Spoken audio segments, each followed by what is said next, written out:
Uh, okay, good.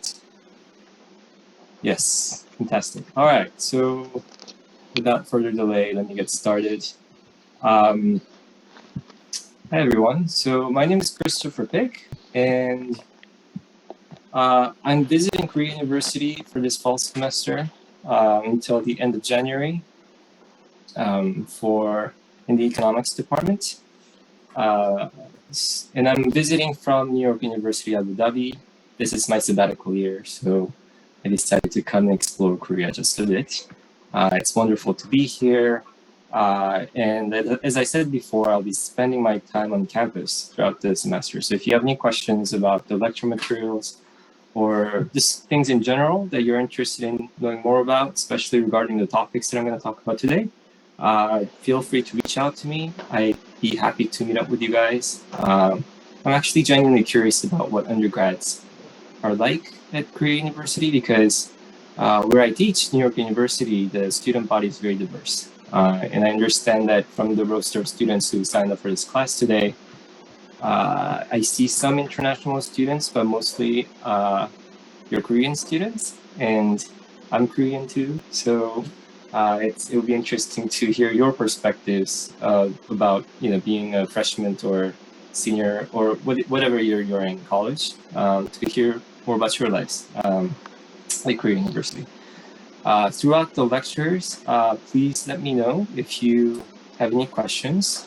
If you don't understand certain materials, if I'm going too fast, or if you just don't, if you want me to slow down, I'd be happy to do so. It's probably more important for me to cover not as much, but make sure you understand the materials thoroughly instead of just trying to browse through all the materials that I've prepared for you today. I'm guessing that we'll probably have a lecture for about an hour, 10 minutes or so, and then we'll have 10-minute break before reconvening for the rest of the class. Does anyone have questions so far before I begin? No? Okay. It would be nice to see your faces actually, but it's up to you. If you don't want to turn on your video, that's fine. But if you have any questions, I also welcome people to speak up instead of typing out on the chat box. Sometimes I get distracted and I'm not able to see your comments or questions. So throughout the lecture again, if you have any questions, just speak up, okay? All right, okay, let's get started. Today we're going to talk about historical comparative political economy and international relations. So when I was looking at the list of lectures that's going to be provided for you throughout the semester, this one probably stands out because this is, if I understand correctly, this is the only lecture that's going to be conducted in English. I hope this is not a big problem for many of you. I think there's a reason why Professor Park decided to put me as the first speaker for the semester, because the topic, understandably, is somewhat different from the rest of the materials that you might be covering. Having said that, I hope this is still relevant for most of you. To some extent, it does relate to the core foundation of applied microeconomics, especially in the latter part of the lecture where I'm going to try to delve into the historical market economy, mainly in regards to international trade. So that's something that we're hopefully going to be able to go over in the second part of the lecture. Again, it depends on how much material that I can cover today. There's a lot. And yeah, let's get into it.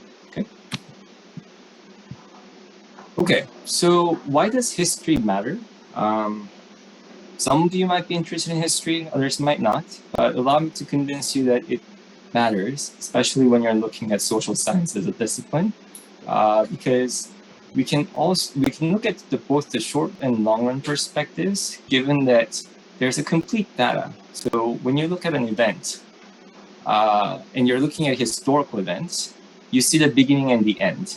And this gives you kind of complete description of what has transpired throughout history. So you get a complete picture in a sense. And that gives us ability to run positive analysis on why certain things happened and it makes it easier to deduce conclusions and draw implications from these events.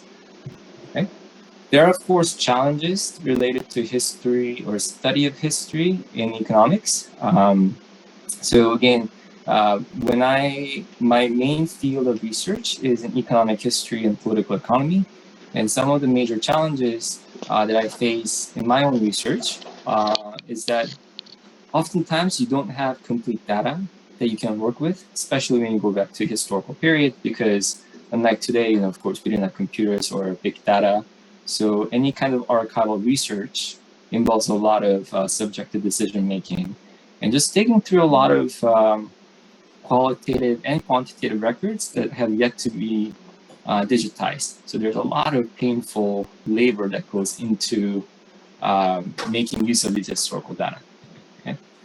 So what we're going to do today, I'm going to first start with a topic that gives you like a really big picture of where historical divergence of institutions and economic performance came from. So we're stretching the time span back to the Neolithic period, all the way back 10,000 years ago, okay?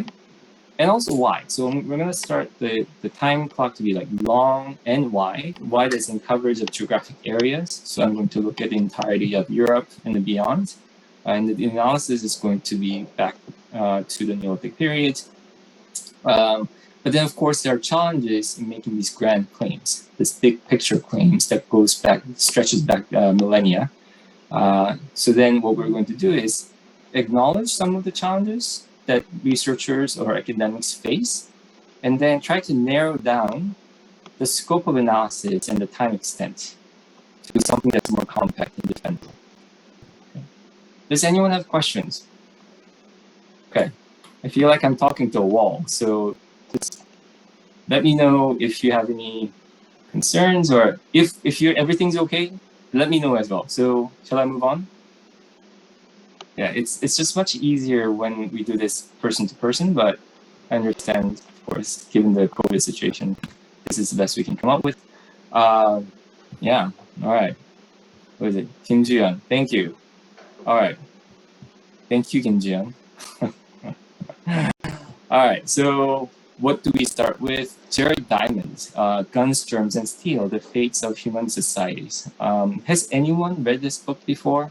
This is hugely famous, highly popular book. I think there was a translated version in Korean too. I forget what it's called. Chong Kyun Chul, maybe? Is that right? Some of you, Chong Kyun-sek, got it. Yeah, Chong Kyun-sek, some of you must have read it because it's super famous. Normally I would ask to, class, what if anyone knows what the content is, but I'm just gonna move on because it's difficult to have discussions under this setting. So the basic argument that Jared Diamond fronts in his famous book is that Western Eurasia could dominate the rest of the world after 1500 because of its superior technology, political institutions, and resistance to disease. And he traces back the origin of this head start in technology and institutions back to the superior access that the Western core enjoyed in terms of having suitable plants and animals for domestication, which then implied a longer history of civilization.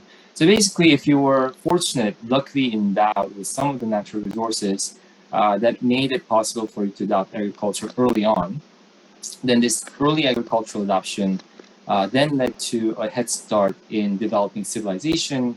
And then that civilization development in turn had a very long-term impact, sustained lasting impact on economic development today. So this is like, it's a grand argument. It's been highly refuted, highly debated amongst archaeologists, anthropologists, economists alike. So if you were to take his argument at the face value, then you could say the naive version of Diamond model is that countries with superior biogeography and longer time since Neolithic transition to agriculture should still be richer today. So that's his argument. Okay. By the way, does everyone know what Neolithic transition or Neolithic revolution means? Because if you don't, let me explain to you.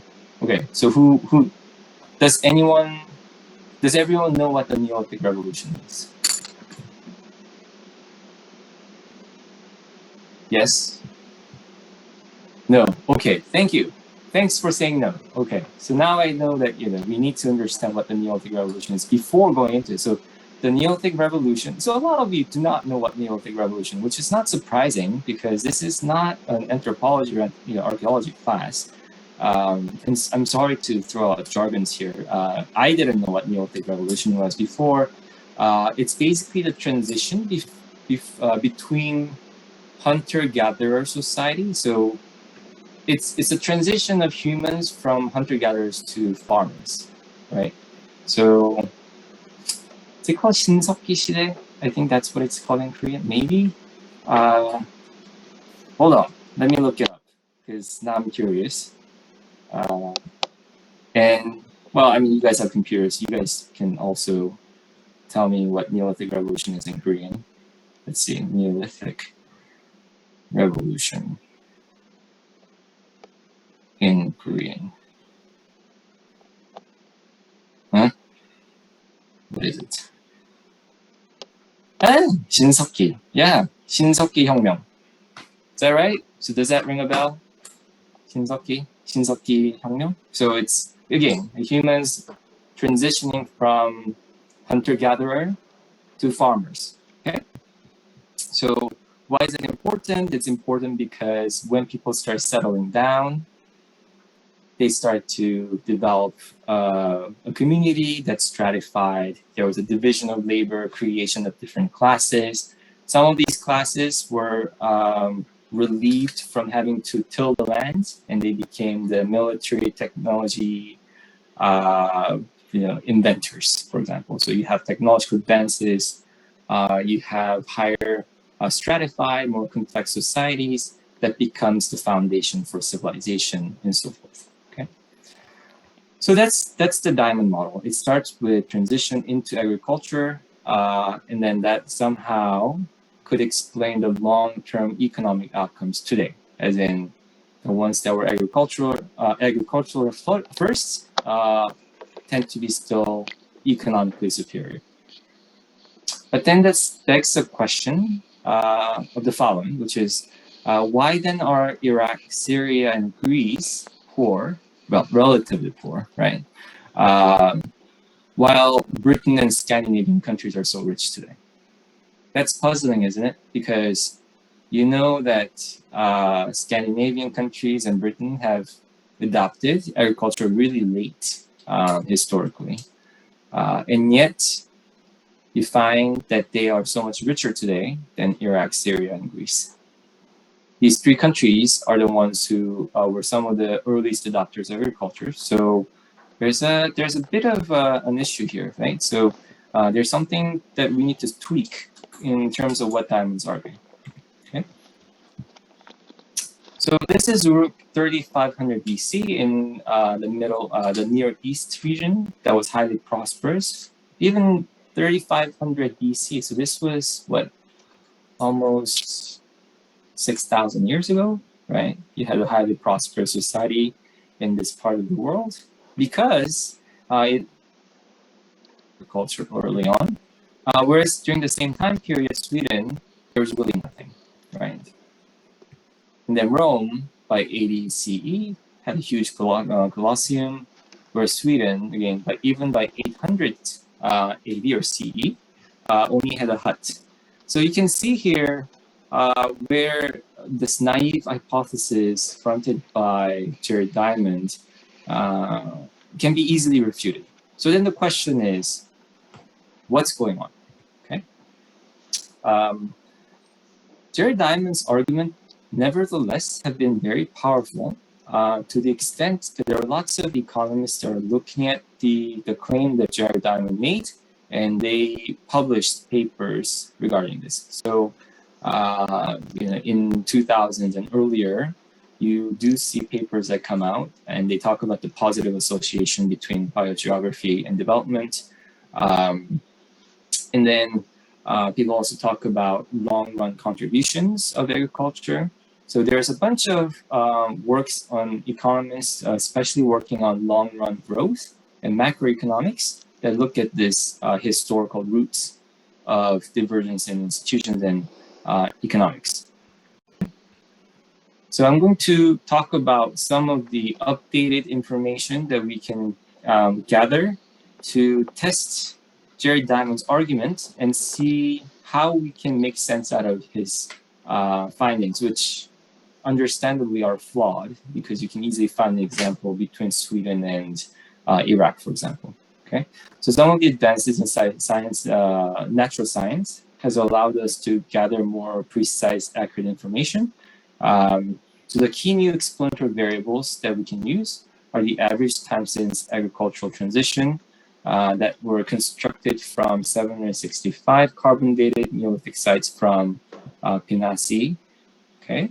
And then using software called ArcGIS, Geographic Information System, you can calculate the average time taken since the first adoption of agriculture for each region of interest.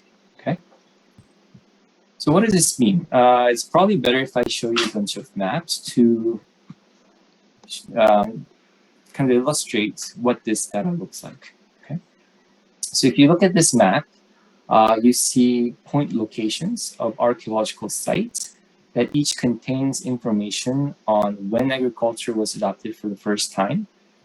And you can see how there's a gradation in color, right? So the red dots indicate the sites that had the earliest date of agricultural adoption. And then you see a bunch of spots in Scandinavia and the UK where the archaeological sites note that the agricultural adoption date was relatively much later. And then overall, there's a northwest linear direction of agricultural adoption from the Fertile Crescent, which is in the Middle East, to Northwest Europe, right? So this is a broad span. This is you can see there's a pattern, northwest direction of a pattern of spread of agriculture from the Fertile Crescent to UK. Any questions about this? Okay.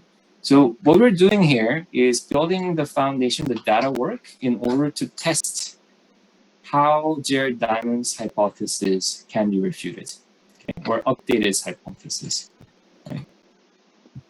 And what's the reason behind looking at the Neolithic Revolution? Because this seems a bit far-fetched, especially when you're talking about microeconomics that you're used to consider, right? So when we're talking about microeconomics, you're really thinking about market economy, supply and demand, income levels, stock markets, what have you, individual decision-making process. The reason that I'm starting off the lecture looking at the Neolithic Revolution is because by all accounts, there's general consensus in the literature that the very beginning of the divergence in terms of income levels throughout different countries or institutional quality can be traced back thousands of years ago, right? So if you're curious about why certain countries are poorer today than the others, and why you see democratization in certain countries where others still are ruled under autocratic regimes, perhaps the beginning of this inquiry can be traced back to the Neolithic Revolution. Okay, so that's how far back scholars have gone to try to figure out where this divergence comes from. So that's why I'm starting this lecture with the Neolithic Revolution. Part of it is, of course, my research. Part of my research is on Neolithic Revolution as well, but I think it's an important departure point for people to really seriously think about, instead of dwelling on past like 30, 40 years, your intellectual kind of inquiry should be taking you back to generations much farther back than that. Okay. Any questions so far? Anyone? Okay, so I think there are, to be honest, I've never had so many students in my class. I usually run seminar classes size of 15 students or something. So it's very difficult to keep track of. I think I have close to 90 students right now. But if any one of you, and there must be some of you, questions about those slides or just clarifying questions throughout the lectures, do feel free to speak up, because I can guarantee you that at least 10 other students are in the same spot as you, right? So if there's something that's unclear, you're doing service to all of us by speaking up. Okay. All right, let me talk about one paper that's related to the Neolithic Revolution and how it utilizes the data that I just told you about to form a hypothesis, just make sense out of why there's this divergence, okay? If I can minimize this. This way? Okay.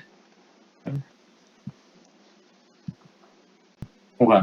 So the first paper is one that I wrote back in 2016. It's published in the Journal of Development Economics. And what we were looking at, Ola Olsen is my co-author. So what we were looking at was cultural norms. So what explains the divergence in cultural norms that are closely related to explaining rise of democracy, economic development, and so forth. And one kind of broad spectrum that we focus on regarding cultural norms is this kind of one-dimensional line of collectivism versus individualism. Okay. Does everyone know what collectivism versus individualism is? What the differences are? I mean, I lay out the brief definition here. So collectivism refers to in-group orientation, conformity, obedience, tradition, social hierarchy, goals of collective, and all. And then individualism refers to the opposite, which is the outgroup orientation, independence, openness to new ideas, egalitarian, goals of the individual being very much valued upon. So, quick question for you. Korea, the Korean society, is it considered to be collectivist or individualist? That's a question for you. Just want to make sure that you understand what the difference is. So does anyone have an answer? Okay. Collectivist. Yes. Kwon-Juno, Park Hyun-jin. Thank you. And Kim Ji-won. Yeah, so Korea is considered to be a collectivist society. Right. There are several reasons that scholars talk about for explaining why a particular society might be collectivist. Okay. So Diamond, Thornhill, and Fincher talk about parasites from domesticated animals, production's effects on social organization, predation by barbarian neighbors. These are all factors that could contribute to forming a society that can be characterized as collectivist. So we can kind of understand why parasites and predation might affect a society to become collectivist, because these external threats force a society to become insular, right? And more weary of outsiders or predators, right? And also take care of each other. So when there are times in need, people help each other out. There are communities that form each other. So rather than acting as individuals, you're more likely to see people who help each other out. But this also means there's an obligation on your end to be a socially active member of society where you're expected to help out as well. All right. So the main hypothesis that we form here is that time-sensitive cultural transitions should be somehow positively related to contemporary collectivistic cultural norms. To test this argument, we look at two different measure of collectivism. One is the sense of obedience. So this is collected from World Values Survey. And there what we're looking at is, you ask to respond, well, we didn't ask. This is data gathered from World Values Survey, which is publicly available. So from there, we look at whether societies that adopted agriculture early on emphasized obedience as an important value in child upbringing. So consider Korean society, for example, right? When you were growing up, if your parents emphasized the value of obedience, in raising you, then you could say that's a character, that's a trait of a collectivist society, right? The other main variable that we're going to look at is individual sense of being in control of his or her life. So this is another frequently used measure for a culture that is, I guess in this case, individualist. So if you're growing up in a society that emphasizes the value of an individual's sense of being in control of his or her life, then you could say you live in an individualist society. So I guess I'm also curious about what your thoughts are on this society having placed value on obedience and control. So do you think that Korea has, I mean, the society has placed a lot of emphasis on obedience as a valued attribute in child upbringing and individual sense of being in control? These two traits, do you see that these two are kind of emphasized upon? What do you think? Just, I mean, I'm here to collect your thoughts because I'm genuinely curious. Did you feel like growing up you're told to be obedient and that you don't really have a sense of control in your life? Obedience. Yes. Oh no, I'm sorry to hear that, Kim Ji. I mean, so yeah, so obedience, I don't think there's anything wrong with it. But this idea that you don't have control over your life, and that's quite alarming, isn't it? But anyway, so this control of one's life, this is something that is really heavily emphasized upon if you're living in an individualist society, but maybe not so much in Korea. Okay. In addition, you can talk about tolerance and independence. These are other traits, characters that are captured through World Body Survey and Hofstede's Individualism Index. The takeaway here again is that there are different measures of culture, especially when you're talking about individualist versus collectivist, that economists and social scientists are able to use. These are measures that are readily available online. So if you are keen to explore this kind of analysis for yourself, you can definitely do it. Okay, so how do we make sense out of time-sense agricultural adoption that happened a long time ago, like 10,000 years ago, to explaining how collectivist or how individualist society is today? So the hypotheses that we make are what we call self-selection process of migrant farmers. So what happened here is that in the Fertile Crescent that we consider to be the origin of agricultural adoption in the Near East, you would see that the types of farmers who were willing to venture out to the peripheries were likely to be of different types from the ones who stayed behind, right? So these are the ones who are more individualistic, who are much more adventure-seeking, who are more willing to take on risks. So these are the selective farmers who decide to leave from their homeland and then migrate. And we know for a fact, when you're looking at the Neolithic Revolution, the spread of agriculture, it wasn't just the spread of technology, but the physical migration of farmers from the homeland all the way to Scandinavia. Okay, so there was this progressive migration, waves of migration that took place of selected farmers who opted to move out of their homeland.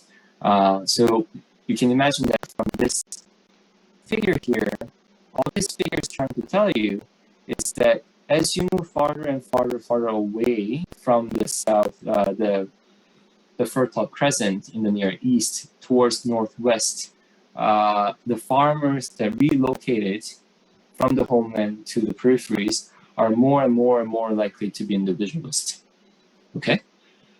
And then once they settled, they formed their own societies there that had very different, distinct characteristics from the ones that stayed behind. Okay, so again, there's this migrant farmer theory that could potentially explain why you have this like spread of different varying degrees of individualist societies and collective societies throughout the world. Any questions about this story here? Everything's clear? Okay. All right, let me move on then. I'm not going to bore you with a lot of details on the numbers. I'm just going to give you the gist of the argument, which is that, as you can see here, there's an upward slope relation. So this means that the higher or the longer the time since agricultural adoption, the more likely the society is emphasizing obedience in child raising. And then the other result that we see here is that societies that adopted agriculture early also de-emphasizes this value in control in one's life. So taken together in combination, what we find is that, yes, agriculture, when you adopt early, that's also indicative of how collectivist the society is. Okay. Why do we care about collectivist versus individualist society in economics perspective? Because, well, Korea would definitely be an exception, and so is Japan. But speaking generally, collectivist societies have been linked to inferior economic development, whereas you see a lot more societies with individualist characters performing much better economically. So in the field of cultural economics, you see a lot of scholars citing collectivist versus individualist as an explanatory variable in explaining in determining country level economic output. Okay, so this is one way you can take that interest in economics and understand why we're talking about collectivist versus individualist. Okay, let me move on to a second paper that's related. So this is published in Journal of Economic History. This was much more recent endeavor. What the takeaway here is deeply summarized in this graph. So if you look at this graph, this is GDP per capita in 2005 at the country level. And then on the x-axis, you have time since agricultural transition, right? If you just plot a fitted line, or if you plot a fitted line through this set of observations, it's going to give you a positive slope line like this. It's not here, so I'm dragging this hand so you can take a look at it.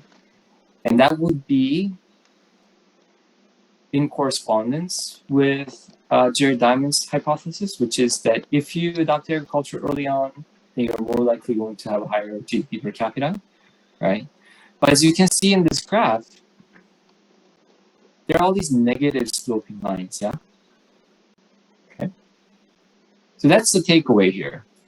Overall, at the global, at the cross-country level, across world, if you simply plot the relationship between GDP per capita and time since agricultural transition, it turns out to be positive, okay? But if you're looking at agricultural transition for each of the agricultural core, so what I mean by core is that there are these regions in the world where agriculture was adopted independently from each other. So if you confine your analysis, this simple law, exercise of correlation between GDP per capita and time since agricultural transition for each of the agricultural core, and then you do the exercise of plotting the fitted line, turns out to be negative, right? So this is important because why? You can say that within the Western core, for example, which is the focus of our study, within that region where agriculture was spread from the origin, the relationship turns negative, not positive. Okay? And you cannot assume that Sub-Saharan Africa, East Asia, Western, these are somehow connected because these are considered to be independent agricultural cores, where agriculture was adopted independently from each other. Hold on. Hey, I have a question. Thank you, Imian. Is it okay to assume that earlier society agriculture more emphasizing obedience, thus leading to less economic success? Doesn't seem right to me. Yes. So that's interesting, yeah? What you need to realize, not you, I mean, Imian, Hakseng, everyone else, I think this is a really valid question. Are we okay to assume that agricultural adopters became more emphasized more obedience, and somehow it affected